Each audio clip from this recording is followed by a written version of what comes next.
Fine-tuning is when we take an existing model and tweak it for a particular use case. Although this is a simple idea, applying it to large language models isn't always straightforward. The key challenge is that large language models are very computationally expensive, which means fine-tuning them in a standard way is not something you can do on a typical computer or laptop. In this video, I'm going to talk about QLoRA, which is a technique that makes fine-tuning large language models much more accessible. And if you're new here, welcome. I'm Shah. I make content about data science and entrepreneurship. And if you enjoy this video, please consider subscribing. That's a great no-cost way you can support me and all the content that I make. Since I talk in depth about fine-tuning in a previous video of this series, here I'll just give a high-level recap of the basic idea. So like I said before, fine-tuning is tweaking an existing model for a particular use case. So an analogy for this, fine-tuning is like taking a raw diamond and refining it and distilling it into something more practical and usable, like a diamond you might put on a diamond ring. In this analogy, the raw diamond is your base model. So this would be something like GPT-3, while the final diamond you come away with is your fine-tuned model, which is something like ChatGPT. And so again, the core problem with fine-tuning large language models is that they are computationally expensive. To get a sense of this, let's say you have a pretty powerful laptop and it comes with a CPU and a GPU, where the CPU has 16 gigabytes of RAM and your GPU has 16 gigabytes of RAM. Let's say we want to fine-tune a 10 billion parameter model. Each of these parameters corresponds to a number which we need to represent on our machine. Standard way of doing this is using the FP16 number format, which requires about 2 bytes of memory per parameter. So just doing some simple math here, 10 billion parameters times 2 bytes per parameter comes to 20 gigabytes of memory just to store the model parameters. So one problem here is that this 20 gigabyte model won't fit on the CPU or GPU, but maybe we can get clever in how we distribute the memory so the load of the model is split between the CPU and GPU. And that allows us to do things like inference and make predictions with the model. However, when we talk about fine-tuning, we're talking about retraining the model parameters, which is going to require more than just storing the parameters of the model. Another thing we need are the gradients. These are numbers that we use to update the model parameters in the training process. We'll have a gradient, which is just going to be a number for every parameter in the model. So this adds another 20 gigabytes of memory. So we've went from 20 to 40, and now even if we get super clever with how we distribute it across our CPU and GPU, it's still not going to fit. So we would actually need to add another GPU to even make that work. But of course, this isn't the whole story. You also need room for the optimizer states. So if you were using an optimizer like Atom, which is very widely used, this is going to take the bulk of the memory footprint for model training. Where this is coming from is an optimizer like Atom is going to store a momentum value and variance value for each parameter in your model. So we'll have 2 numbers per parameter. Additionally, these values need to be encoded with higher precision. So instead of the FP16 format, these are going to be encoded in the FP32 format. And so when it's all said and done, there's about a 12x multiplier for the memory footprint of these optimizer states, which means we're going to need a lot more GPUs to actually fine-tune this model. These calculations are based on reference number 2, which is a paper about Zero, which is a method for efficiently fine-tuning these deep neural networks. So we come to a grand total of 160 gigabytes of memory required to train a 10 billion parameter model. Of course, these enormous memory requirements aren't going to fit on your laptop and is going to require some heavy duty hardware to run. So 160 gigabytes, if you get like a 80 gigabyte GPU, like an A100, you'll need 2 of those at least, and those are about $20,000 a pop. So you're probably talking about like $50,000 just for the hardware to fine-tune a 10 billion parameter model in the standard way. This is where QLoRA comes in. So QLoRA is a technique that makes this whole fine-tuning process much more efficient, so much so that you can just run it on your laptop here without the need for all these extra GPUs. Before diving into QLoRA, a key concept that we need to understand is quantization. And even though quantization might sound like this scary and sophisticated word, word, it's actually a very simple idea. Whenever you hear quantization, just think splitting a range of numbers into buckets. So as an example, let's consider any number between 0 and 100. Obviously, there are infinite numbers that can fit in this range. There's like 27, 55.3,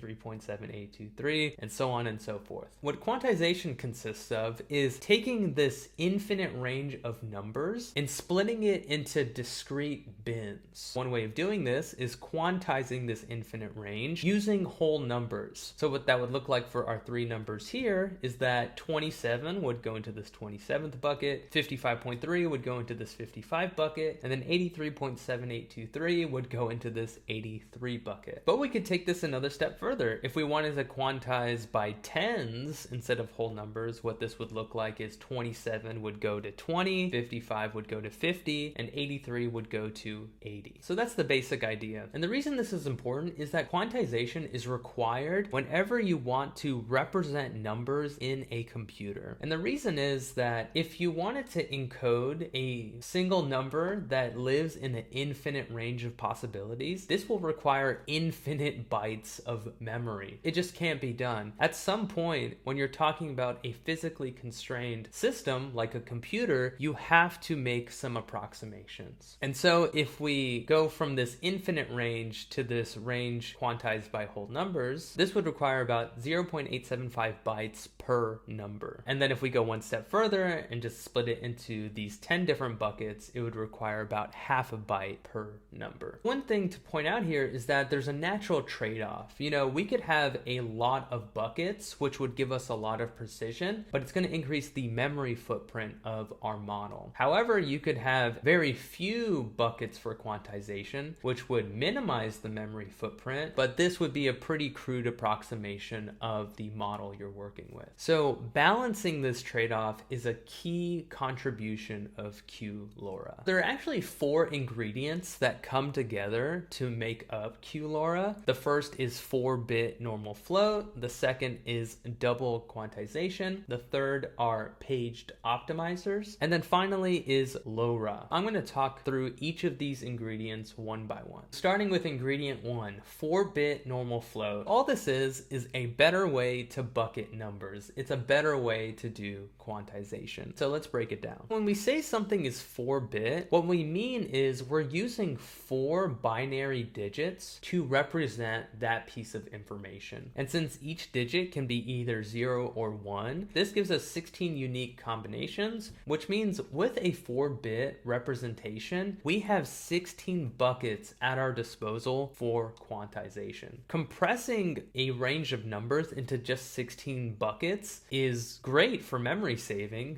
We only have 4 bits, which translates to half a byte per parameter. So if we have 10 billion parameters, that's going to translate to 5 gigabytes of memory. But of course, this brings up the same problem I mentioned earlier, which is we have this trade-off. It's like, yeah, we get huge memory savings, but now we have a very crude approximation of the number we're trying to represent. The way ingredient 1, this 4-bit NormalFloat works, is it buckets the numbers in a particular and clever way. Suppose we have all the parameters in our model and we plot their distribution. When it comes to these deep neural networks, it turns out that most of the parameter values are going to be around 0, and very few values are going to be much smaller and much larger than 0. What that means is we have something that resembles a normal distribution when it comes to our model parameters. So if we follow a quantization strategy that I talked about a couple slides ago, where we just split the numbers into these equally spaced buckets, we're going to get a pretty crude approximation of these model parameters because most of our numbers are just going to be sitting in these 2 buckets here, with very few numbers sitting in these end buckets here. An alternative way we can do quantization is, instead of using equally spaced buckets, we can consider using equally sized buckets. So instead of mapping each parameter into these 8 buckets, we map these parameter values into these 8 buckets. So now you can see that we have a much more even distribution of model parameters across these buckets. And this is exactly the idea that 4-bit NormalFloat uses to balance that trade-off between low memory and accurately representing model parameters. So the next ingredient is double quantization, which consists of quantizing the quantization constants. I know the word quantize is appearing way more than anyone would ever like on this slide, but let's break it down step by step to see what this all means. So consider this simple quantization strategy. So let's say we have this array of numbers x that's represented using 32 bits, and we want to translate it into an 8-bit representation on the left-hand side here. And then we want this 8-bit representation to have values in between -127 and 127. Essentially what we're doing is we're quantizing by whole numbers, forcing it to live in this range of -127 to 127. So that's what we're trying to do. So a simple way of doing that is we rescale all the values in this array by the absolute maximum value in the array, and then we'll multiply it by the new maximum value, which is 127 in our quantized range, and then we'll round it just so that there are no decimal points. So this is a very simple way we can quantize this arbitrary array encoded in 32-bit into a 8-bit integer representation. And just to make this more simple, we can translate this prefactor here into a constant encoded in 32-bit. So while this simple quantization strategy isn't how we do it in practice, because again, if we're doing the equally sized buckets, it's not just going to be this linear transformation that we're seeing here. But this does illustrate the point that anytime you do quantization, there's going to be some memory overhead involved in that computation. So in other words, these constants are going to take up precious memory in your system. So as an initial strategy, you might think, well, if we have this input tensor, our input array, and we rescale all the parameters, we're only going to have one new constant, a 32-bit number, for all of the parameters in our model. What's the big deal about that?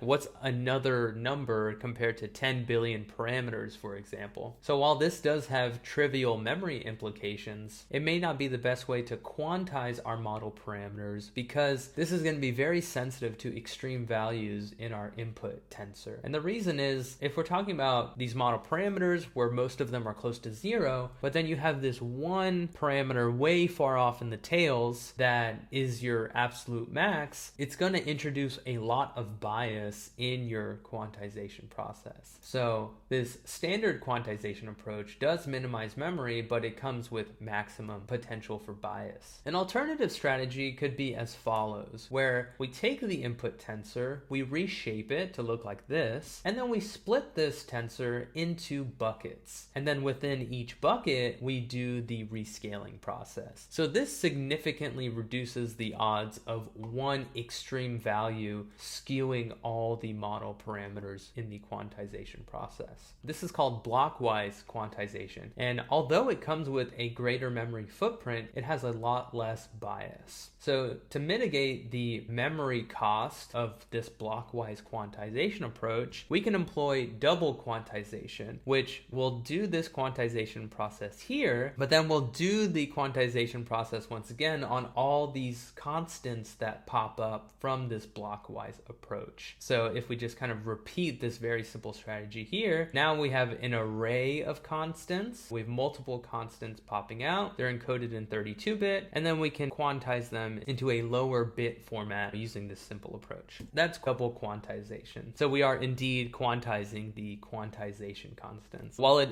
might be an unfortunate name, it is a pretty straightforward process. So ingredient 3 is a paged optimizer. All we're doing here is looping in your CPU into the training process. So let's say we have a small model like Phi-1, which has 1.3 billion parameters, which based on those same calculations we saw earlier, would require about 21 gigabytes of memory for full fine-tuning. The dilemma here is that although we have enough memory across the GPU and CPU for all 21 gigabytes needed to fully fine-tune Phi-1, this isn't something that necessarily just works out of the box. These are independent modules on your machine, and typically the training process will just be restricted to your GPU. And so this paged optimizer, what that means is instead of just restricting training to only fitting on your GPU, you can move memory as needed from the GPU to the CPU and then bring it back onto the GPU as needed. What that might look like is you'll you'll start model training and you'll have one page of memory. And a page of memory is like a fundamental unit or block of memory on the GPU or CPU. The pages will start accumulating during the training process until your memory gets full. And then at which point, if you have this paged optimizer approach, you can start moving pages of memory over to the CPU to make room for new memory for training. And then if you need a page of memory that was moved to the CPU back onto the GPU, you can make room for it there, and then you can just move it back over using this paged optimizer. This is the basic idea. Honestly, I don't know exactly how this all works. I'm not like a hardware guy. I don't know how computer architecture fully works, but this is like my high level understanding as a data scientist. So if you want to learn more, check out the QLoRA paper where they talk a little bit more about it and provide some additional references. The final ingredient of QLoRA is LoRA, which stands for low-rank adaptation. And so I actually talked about LoRA in depth in a previous video on fine-tuning. So here I'm just gonna give a brief high-level description of how it works. If you want more details, you can check out that previous video or check out the LoRA paper linked in the description below. What LoRA does is that it fine-tunes a model by adding a small number of trainable parameters. So we can see how this works by contrasting it with the standard full fine-tuning approach. So let's say this is our model here. This is our neural network, and we have this input layer, we have some hidden layer, and then we have the output layer here. Full fine-tuning consists of retraining every single parameter in this model. If we're just considering one layer at a time, we'll have this weight matrix corresponding to all these lines in this picture here. We'll have this matrix W0 consisting of all the parameters for that particular layer, and all of these are trainable. While that's probably not going to be a big deal about these 6 parameters in this shallow network here, if you have a large language model, these matrices will get pretty big and you'll have a lot of them because you'll have a lot of layers. LoRA, on the other hand, instead of fine-tuning every single parameter in your model, it'll actually freeze every parameter in the model, and it works by adding a small set of trainable parameters which you'll then fine-tune. The way this works is you'll have your same hidden layer, and then you'll add a small set of trainable parameters through this delta W matrix. So if you're looking at this, you might think, well, how does this help us? Because delta W is going to be the same size as W0, so how is this adding a smaller set of trainable parameters? And so the trick with LoRA is that this delta W will actually be the product of 2 smaller matrices, B and A, which have the appropriate dimensions to make all the math work out. So visually what that looks like is you have your W0 here, but then you have B and A, which have far fewer parameters than W0, but when you multiply it together, their product, it'll have the proper shape to make all the matrix operations work here. So you'll actually freeze W0, so you won't train these parameters, and then these parameters housed in B and A will be the trainable ones. The result of training the model this way is that you can get 100 to even 1,000x savings in model parameters. So instead of having to train 10 billion parameters, you're only having to train like 100 million parameters or 50 million parameters. So let's bring these 4 ingredients together. Let's first look at the standard fine-tuning approach as a baseline. So here, let's say we have our base model represented in FP16. So we'll have this memory footprint from the base model, and then we'll have this larger memory footprint from the optimizer states. And then we won't have any adapters because adapters only come in when doing LoRA or another parameter efficient fine-tuning method. And so we'll do like the forward pass in the model, it'll go to the optimizer, and then the optimizer will do the backward pass and will update the model parameters. This is the same standard fine-tuning approach we talked about earlier. So a 10 billion parameter model will require about 160 gigabytes of memory. Another thing we could do is use LoRA, so we can get that 100 to 1000x savings in the number of trainable parameters. We still have our model represented in 16-bit, but now instead of fine-tuning every single parameter in the model, we only have a small number of trainable parameters. And then each of those parameters will have an associated optimizer state, which significantly reduces the memory footprint, so that a 10 billion parameter model would only require about 40 gigabytes of memory. While this is a tremendous savings, like a 4x savings in memory, 40 gigabytes is still a lot lot to ask for from consumer hardware. So let's see how QLoRA helps the situation even further. The key thing here is that instead of using this 16-bit representation, we can use ingredient 1 and encode the base model as 4-bit NormalFloat, and then we'll have the same number of trainable parameters from LoRA, so that'll be exactly the same. And then we can use ingredient 3 with the paged optimizers to avoid any out-of-memory errors that might come up during the training process. With that, and including the double quantization here, we can use QLoRA to fine-tune a 10 billion parameter model with just about 12 gigabytes of memory, which is something that can easily fit in consumer hardware and can even run using the free resources available on a Google Colab.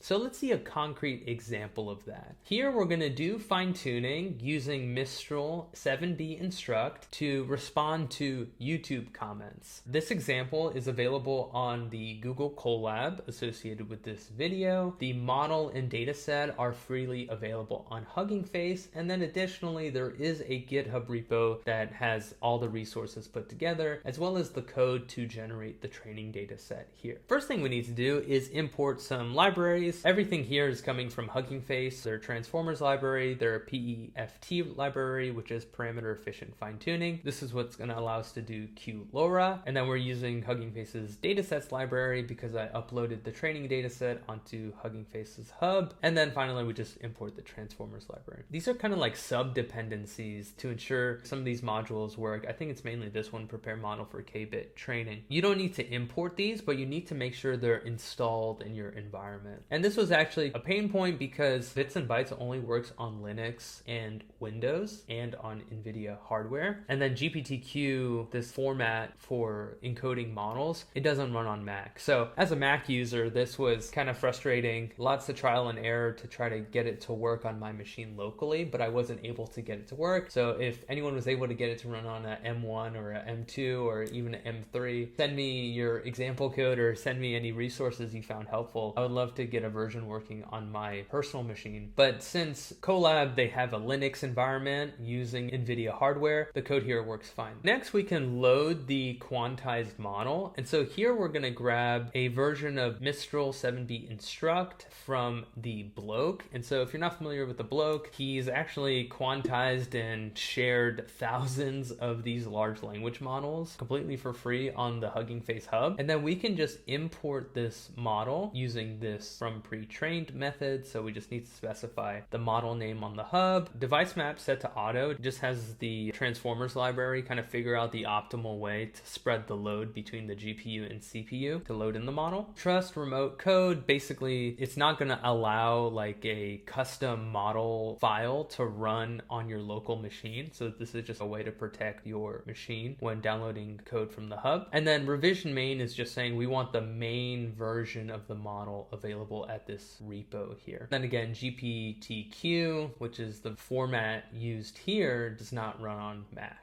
There's some other options with Mac, but I wasn't able to get it working on my machine. Once we have the quantized model loaded, we can load the tokenizer. So we can do this actually pretty easily using this from pre-trained method. So we just specify the model name and then specify this use fast argument as true. With just those two simple blocks of code, we can use the base model. One thing we do here is we put the model into evaluation mode, which apparently deactivates the dropout modules. Next, we can craft our prompt. So let's say we have a comment from YouTube that says great content, thank you. And then we put it into the proper prompt format. So Mistral 7B instruct is an instruction tuned model. So it's actually expecting the prompt in a very particular format. And namely, it's just expecting this instruction start and instruction end special tokens in the prompt. So we set that up very easily. What this is doing is it's just going to dynamically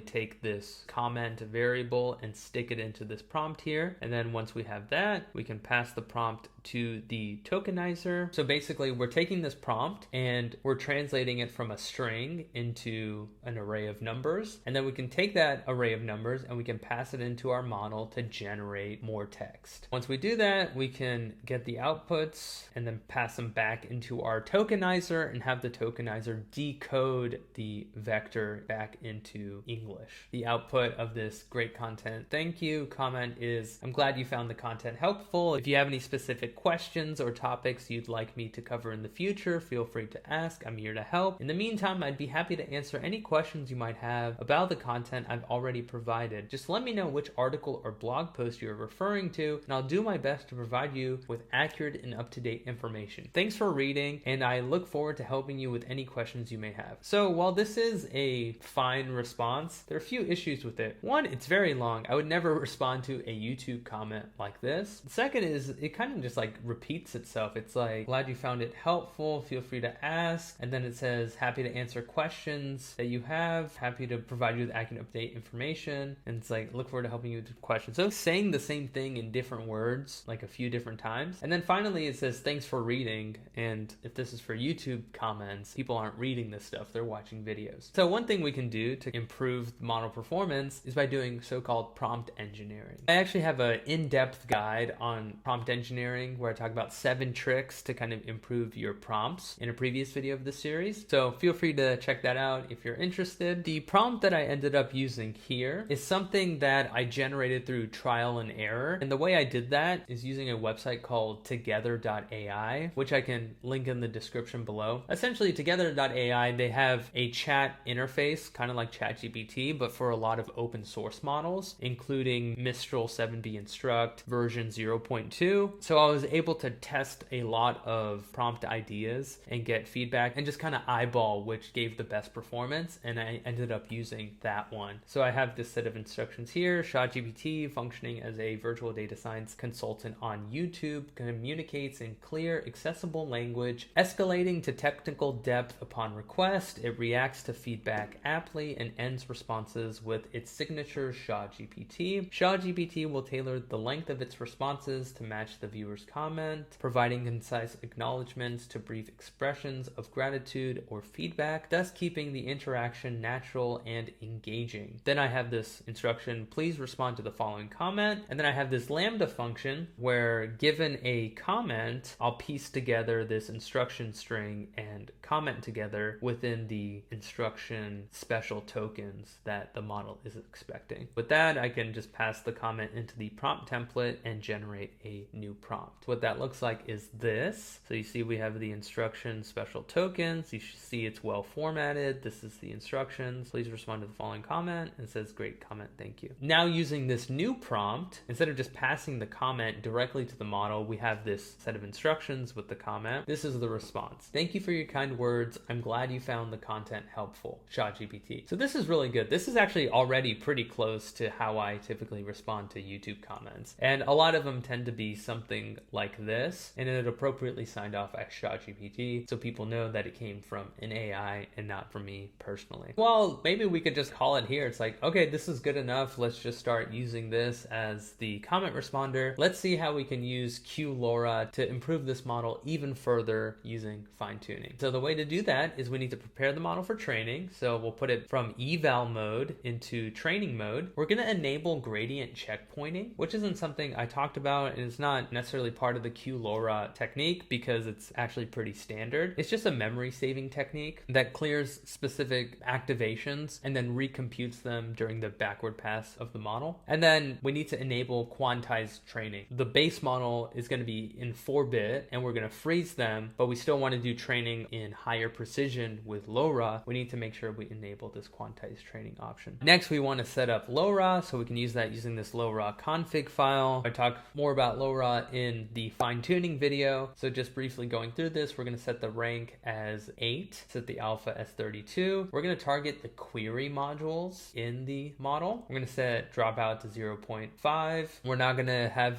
any bias values. And then we're going to set the task as causal language modeling. With the config file, we can pass the model and the config into this method get PEFT model. So this will just create a LoRA trainable version of the model. And then we can print the number of trainable parameters. So doing that, we see that we actually have a significant saving. So less than 1% of the original number of trainable parameters. Just one point of confusion for me personally is it's showing that Mistral 7b instruct has 264 million parameters here. Based on the quick research I did, it seemed like when you do quantization, there could be some terms that you can drop. But honestly, I don't fully understand why we went from 7 billion parameters to just 264 million parameters. So if anyone knows that, please drop it in the comments. I'm very curious. But the main point here is that we're only using 0.8% of the original number of trainable parameters. So huge memory savings using LoRA. Next, we're going to load the data set, which is freely available on the Hugging Face Hub. It's called ShotGPT YouTube comments. Also, the code to generate this data set is available at the GitHub repo if you're curious on how to do the formatting and stuff. And then here's an example from this data set. You'll see we have the special token, the start string and the end string. We have the start instruction and end instruction. And then we have the same set of instructions as before. And then we have the comment here, which is a real comment from the YouTube channel. Then after the instruction string, we have the actual response I left to this comment. And then I just appended this ShotGPT sign off so the model learns the appropriate format and style that it should respond to. We've got a data set of 59 of these examples, so not a huge data set at all. And then next we need to pre-process the text. So this is very similar to how I did it in the previous fine-tuning video. Basically, we define this tokenize function, which if the example is too long, so if it's longer than 512 tokens, it's going to truncate it, so it's not more than this max length, and then we'll return it as numpy values. And then we can apply this tokenize function to every single example in the data set using this method here, the map method, where we have our data set and then we just pass in the tokenize function and set batched